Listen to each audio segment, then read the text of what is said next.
Hi friends, చాలా మంది ప్రపంచంలో అనుకుంటూ ఉంటారు, ఏంటి నా జీవితం ఇలా అయిపోయింది, ఏం చేయాలన్నా ప్రతిదానికి కూడా డబ్బే అవసరం, ఈ డబ్బే లేకపోతే ఈ భూమి మీద బ్రతకడం చాలా కష్టం అనుకుంటూ దిగులు పడిపోతూ ఉంటారు. ఆ డబ్బు సంపాదన కోసం చాలా ప్రయత్నాలు చేస్తుంటారు. ఒకవేళ కాలేజ్ అయిపోయాక ఖాళీగా ఉన్న వాళ్ళైతే తమలో తామే అనేసుకుంటూ ఉంటారు, చదువుకునే రోజుల్లోనే బాగా చదువుకునే ఉంటే బాగుండేది, కనీసం ఏదో ఒక చిన్న జాబ్ అయినా వచ్చేది కదా అని. ఇక అప్పుడే కాలేజ్ స్టార్ట్ చేసే వాళ్ళు అయితే ఓ మంచి యూనివర్సిటీలో చూసుకొని మంచి కాలేజీలో చేరాలి, తర్వాత ఓ మంచి జాబ్ వచ్చేస్తుంది అని. కానీ చెప్పలేం, జాబ్ రావచ్చు రాకపోవచ్చు.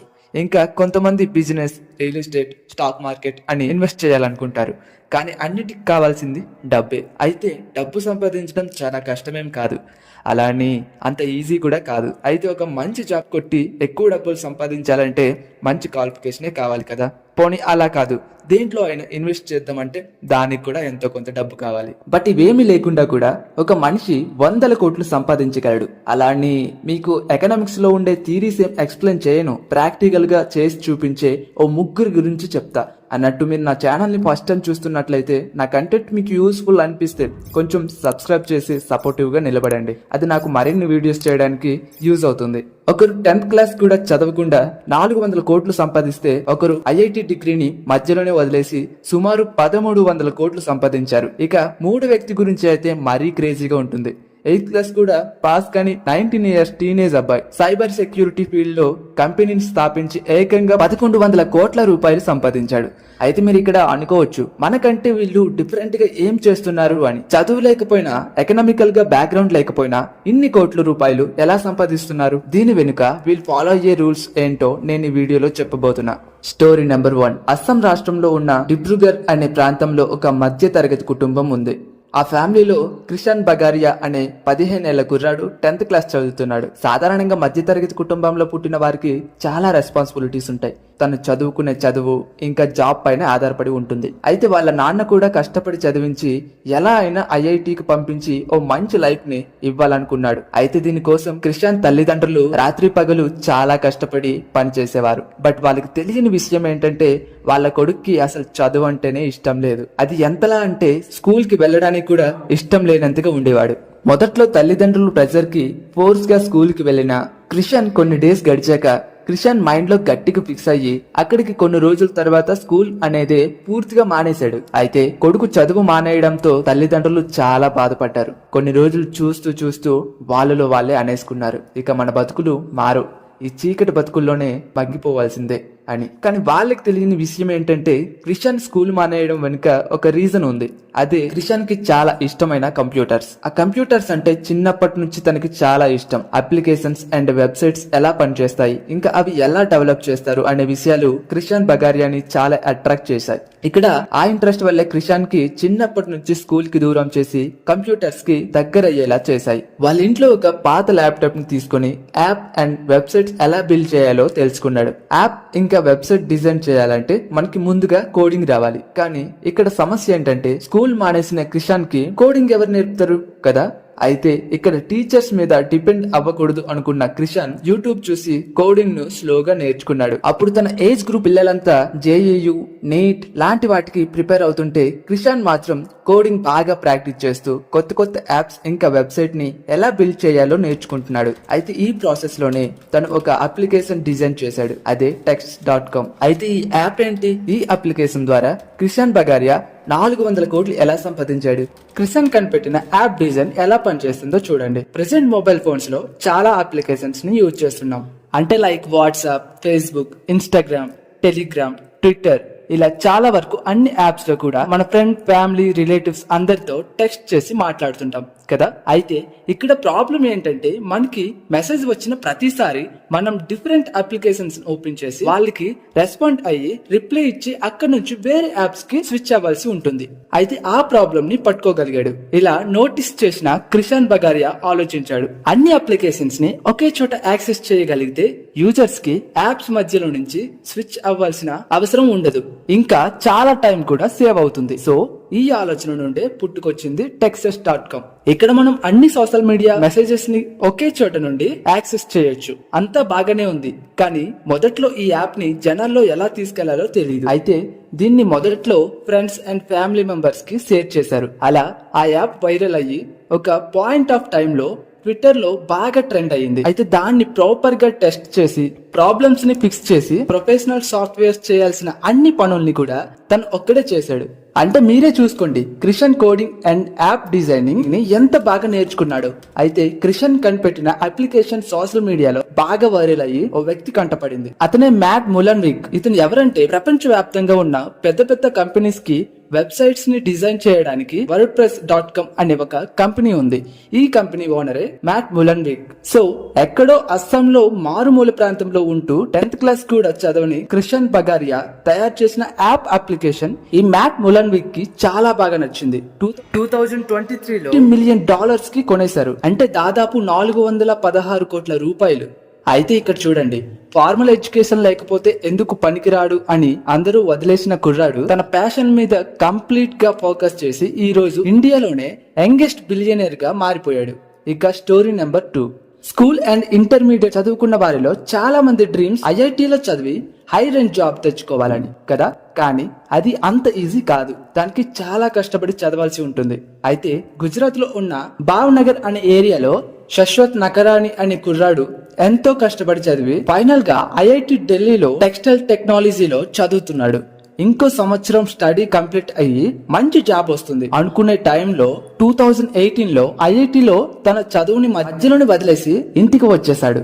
నిజానికి ఎంతో కష్టపడి చదివి ఐఐటిలో స్టడీని వదిలి మధ్యలోనే ఇంటికి రావడం అంటే అందరూ ఒక రాంగ్ డిసిజన్ గా భావిస్తారు. శశ్వంత్ ని కూడా చాలా మంది ఇలాగే తిట్టారు. కానీ శశ్వంత్ స్టడీని మధ్యలోనే వదిలేసి రావడానికి ఒక రీజన్ ఉంది. అదేంటంటే 2016లో ఇండియన్ గవర్నమెంట్ డిమానిటైజేషన్ అనౌన్స్ చేసి పాత 500 and 1000 గా ఉండే కరెన్సీ ని సర్క్యులేషన్ నుండి రిమూవ్ చేశాక సడన్ గా ఆన్లైన్ ట్రాన్సాక్షన్స్ పెరిగిపోయాయి. ఈ బిజినెస్ ని క్యాప్చర్ చేయడానికి Paytm, phone pay, Google pay లాంటి ఎన్నో కంపెనీలు వచ్చేసాయి. నిజానికి ఇదంతా వీళ్ళందరిది కూడా ఒకటే బిజినెస్, యూపీఐ పేమెంట్ బిజినెస్. అయితే వీళ్ళందరితో ఇక్కడ పోటీ పడటం అంటే చాలా కష్టం అనే చెప్పాలి. కానీ ఇక్కడ శశ్వత్ నకారాని 2 ప్రాబ్లమ్స్ ని నోటీస్ చేశాడు. నెంబర్ 1, 2018 టైం కి యూపీఐ పేమెంట్స్ చేయడానికి 4 నుండి 5 QR కోడ్స్ ఉండేవి. అది ఎలా అంటే మీరు ఫోన్ పే చేయాలంటే ఫోన్ పే కి సంబంధించిన QR కోడ్ మాత్రమే ఉండాలి. అలాగే గూగుల్ పే నుంచి పేమెంట్ చేయాలంటే గూగుల్ పే QR కోడ్ మాత్రమే ఉండాలి. అలా దేనికి దానికే సపరేట్ గా ఉండేది. దీని వల్ల కస్టమర్స్ కి అలాగే మర్చెంట్స్ కి ఒక రకమైన కన్ఫ్యూజన్ ఉండేది. ఇక ప్రాబ్లం నెంబర్ 2, ఫోన్ పే చేసిన, పేటిఎం, యూపీఐ చేసిన కస్టమర్స్ కి ఒక్క పైసా కూడా ఛార్జ్ అయ్యేది కాదు. కానీ డబ్బులు రిసీవ్ చేసుకునే మర్చెంట్ అకౌంట్ నుండి 1.5 to 2% కమిషన్ రూపంలో ఛార్జ్ చేసేవి. దీనివల్ల బిజినెస్ చేసుకునే వాళ్ళు చాలా నష్టపోయేవారు. సో ఈ 2 ప్రాబ్లమ్స్ ని నోటీస్ చేసిన శశ్వత్ నకారాని దీన్ని సాల్వ్ చేస్తూ 2018లో ఐఐటి నుండి బయటకు వచ్చి ఒక కంపెనీనే స్టార్ట్ చేశారు. అదే ఇప్పుడు ప్రతి షాప్ లో ఉండే భారత్ పే. ఐ థింక్ ఇప్పుడు ఈ కంపెనీ గురించి మనలో చాలా మందికి తెలిసే ఉంటుంది. భారత్ పే లో ఉండే స్పెషాలిటీ ఏంటంటే వ్యాపారస్తులు ఇంకా ఎవరైనా ఏ కంపెనీ యూపీఐ యూజ్ చేస్తున్నా భారత్ పే QR కోడ్ ని పేమెంట్ చేసే ఆ డబ్బులు ఎలాంటి ప్రాబ్లం లేకుండా డైరెక్ట్ గా మర్చెంట్ అకౌంట్ లోకి నేరుగా వెళ్లి పడిపోతుంది. దీన్ని ఇంటరాపరబిలిటీ ఫ్యూచర్ అంటారు. ఈ ఫ్యూచర్ ని ఫస్ట్ టైం భారత్ పే కంపెనీయే ఇంట్రడ్యూస్ చేసింది. నెక్స్ట్, మార్కెట్ లో ఉన్న అన్ని యూపీఐలు కూడా 1.5% కమిషన్ ఛార్జ్ చేసిన ఈ భారత్ పే కంపెనీ మాత్రం మర్చెంట్ నుండి రూపాయి కూడా కమిషన్ ని ఛార్జ్ చేసేది కాదు. కస్టమర్స్ అండ్ మర్చెంట్ మధ్య ఫ్రీగా ట్రాన్సాక్షన్స్ చేసుకునేలా చేసింది. సో మార్కెట్ లో కస్టమర్స్ ఫేస్ చేస్తున్న ఈ 2 ప్రాబ్లమ్స్ ని సాల్వ్ చేసి శాశ్వత నకారానికి ఈ రోజు భారత్ పే ని 22,000 కోట్ల కంపెనీగా మార్చేశారు.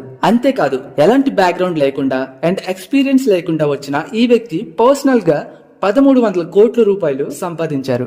Next, story number 3. ఇప్పుడు మనం మాట్లాడుకునే వ్యక్తి ఫార్మల్ ఎడ్యుకేషన్ అనే కాన్సెప్ట్ నే ఎప్పుడు ఫాలో అవ్వలేదు. చండీగఢ్ లో ఉన్న ఒక మిడిల్ క్లాస్ ఫ్యామిలీలో ఉన్న త్రిష్నిత్ అరోరా అనే 12 ఏళ్ల కుర్రాడు ఉండేవాడు. అతనికి చిన్నప్పటి నుంచి స్కూల్ కి వెళ్లాలంటే నచ్చేది కాదు. వాళ్ళ ఫాదర్ ఒక ట్యాక్స్ కన్సల్టెన్సీని రన్ చేసేవారు. త్రిష్నిత్ ఎడ్యుకేషన్ ఎలా ఉండేదంటే తను 8th క్లాస్ కూడా పాస్ అవ్వడానికి ఎన్నో సార్లు ఫెయిల్ అయ్యాడు. అంటే మీరే అర్థం చేసుకోండి తను చదువుకి ఎంత దూరంగా ఉండేవాడు. అయితే చిన్నప్పుడు వాళ్ళ ఫాదర్ ట్యూషన్ చెప్పించి ఏదో ఒక రకంగా 10th క్లాస్ పాస్ అయ్యేలా చేసి చివరికి ఇంటర్ జాయిన్ చేశారు. కానీ మళ్ళీ చదువు అనే కాన్సెప్టే ఇష్టం లేని త్రిష్ణిత్ ఇంటర్ కూడా ఫెయిల్ అయ్యాడు. ఇంకా చేసేదేమీ లేక వాళ్ళ ఫాదర్ కూడా నీకు నచ్చింది చేసుకో అని వదిలేశారు. ఆ మాటలతో ఆ కుర్రాడు వెంటనే చదువు మానేసి ఇంట్లోనే ఉండేవాడు. కొడుకు మీద ఆశలు వదిలేసిన ఫాదర్ కి ఈ త్రిష్ణిత్ ఒక పెద్ద షాక్ ఇచ్చాడు. అదేంటంటే త్రిష్ణిత్ వాళ్ళ ఫాదర్ ఒక ట్యాక్స్ కన్సల్టెన్సీని రన్ చేస్తున్నారు అని తెలుసు కదా. దానికి సంబంధించిన డేటాబేస్ ని ఈ కుర్రాడు హ్యాక్ చేసి అందులోని కొన్ని చేంజెస్ చేశాడు. సో ఇక్కడ మనకి తెలియాల్సిన విషయం ఏంటంటే త్రిష్ణిత్ కి చిన్నప్పటి నుంచే సైబర్ సెక్యూరిటీ అండ్ హ్యాకింగ్ మీద చాలా ఇంట్రెస్ట్ ఉంది. తను స్కూల్ అండ్ కాలేజ్ కి వెళ్లి చదువుకోవాల్సిన ఎకనామిక్స్ ని పక్కన పెట్టి ఇంటర్మీడియట్ లోనే సైబర్ సెక్యూరిటీని హ్యాకింగ్ ని బాగా నేర్చుకుని ఫుల్ నాలెడ్జ్ ని గెయిన్ చేశాడు. కానీ ఈ విషయాన్ని ఆ కుర్రాడు ఎప్పుడు ఎవరికి చెప్పలేదు. సో ఫైనల్ గా తన ప్యాషన్ ని ఫాలో అవుతూ త్రిష్ణిత్ అరోరా తన ఫాదర్ సపోర్ట్ తో టీఏసీ సెక్యూరిటీ అనే పేరుతో ఒక సైబర్ సెక్యూరిటీ రిస్కీ మేనేజ్మెంట్ కంపెనీని స్థాపించారు. ప్రెసెంట్ ఈ కంపెనీ ఏ స్థాయిలో ఉందో తెలుసా? Central bureau of investigation, Bambai stock exchange and even Reliance ఇండస్ట్రీని కూడా వీళ్ళు సైబర్ సెక్యూరిటీ సర్వీసులను అందిస్తున్నారు. 2007లో ఇంటర్మీడియట్ ఫెయిల్ అయ్యి ఖాళీగా ఇంట్లో కూర్చున్న త్రిష్ణిత్ అరోరా 2024 వచ్చేటప్పటికి దాదాపు 1100 కోట్ల నెట్వర్క్ తో ఇండియాలో యంగెస్ట్ బిలియనర్స్ లో ఒకటిగా మారిపోయాడు. అయితే మనం ఇప్పటి వరకు కూడా 3 స్టోరీస్ విన్నాం. వీళ్ళు ముగ్గురు కూడా జీరో నుంచి స్టార్ట్ అయ్యి కొన్ని 100 కోట్లు సంపాదించిన వారే. ఈ 3 స్టోరీస్ లో ఉన్న కొన్ని కామన్ పాయింట్స్ ఏంటంటే వీడియో స్టార్టింగ్ లో చెప్పినట్లు వీళ్ళు ముగ్గురు కూడా పెద్దగా ఎలాంటి బ్యాక్గ్రౌండ్ కానీ 1000 కోట్ల ఆస్తి కూడా ఏమీ లేదు. దాదాపుగా వీరి లైఫ్ ఒకేలా స్టార్ట్ అయ్యింది. కానీ వీళ్ళు లైఫ్ లో సక్సెస్ అవ్వడానికి వీళ్ళు ఫాలో అయ్యే రూల్స్ చెప్తా చూడండి. Rule number 1, improve knowledge on specific subject. అంటే మన చుట్టూ ప్రపంచం ఏమనుకుంటుంది, పేరెంట్స్ ఏమనుకుంటారు అనేది పక్కన పెట్టి వాళ్ళకి ఏ ఫీల్డ్ లో ఇంట్రెస్ట్ ఉందో తెలుసుకొని కంప్లీట్ లైఫ్ ని దానికి డెడికేట్ చేసి అక్కడ వాళ్ళు కెరియర్ ని బిల్డ్ చేసుకోవాలనుకున్నారు. స్టోరీ నెంబర్ 1 లో క్రిషన్ బగారియా చేసింది, స్టోరీ నెంబర్ 3 లో త్రిష్ణిత్ అరోరా చేసింది ఒకటే. అర్థమైంది కదా. ఇక rule number 2, find out A problem and create a solution. చాలా మంది బిజినెస్ అనగానే ఒక మంచి ప్రోడక్ట్ ని ఎలా తయారు చేయాలి అని ఆలోచిస్తారు. కానీ వాస్తవిక కాలంలో మనం ఫోకస్ చేయాల్సింది ప్రొడక్ట్ మీద కాదు, కస్టమర్ ఫేస్ చేస్తున్న ప్రాబ్లమ్స్ మీద. కస్టమర్ ఫేస్ చేస్తున్న ప్రాబ్లమ్స్ ని మీ ప్రొడక్ట్ సాల్వ్ చేస్తే అది ఆటోమేటిక్ గా మంచి ప్రొడక్ట్ అవుతుంది. వన్స్ కస్టమర్ ఫేస్ చేస్తున్న ప్రాబ్లమ్స్ ఏంటో మనకి క్లియర్ గా అర్థమైనప్పుడు దానికి సొల్యూషన్ ని క్రియేట్ చేయడం పెద్ద కష్టం కాదు. సో ఇక్కడ పాయింట్ ఏంటంటే మీరు ఎంత పెద్ద ప్రాబ్లమ్ ని సాల్వ్ చేస్తే బిజినెస్ అంత పెద్దగా గ్రో అవుతుంది. ఫర్ ఎగ్జాంపుల్, భారత్ పే స్టోరీలో శశ్వత్ నకారాని కస్టమర్ అండ్ మర్చెంట్ ఫేస్ చేసిన ప్రాబ్లమ్ ని నోటీస్ చేసి దానికి తగ్గట్టుగా భారత్ పే ని తీసుకురావడం అది అంత సక్సెస్ అయింది. సో ఇక్కడ మనకి ఏం అర్థమైందో తెలిసింది కదా. డబ్బు సంపాదించడం ఎలా అయినా సాధ్యం అవుతుంది. కానీ అధిక మొత్తంలో డబ్బు సంపాదించాలి అంటే focus on your passion and follow. మరో వీడియోతో మళ్ళీ కలుద్దాం. బాయ్.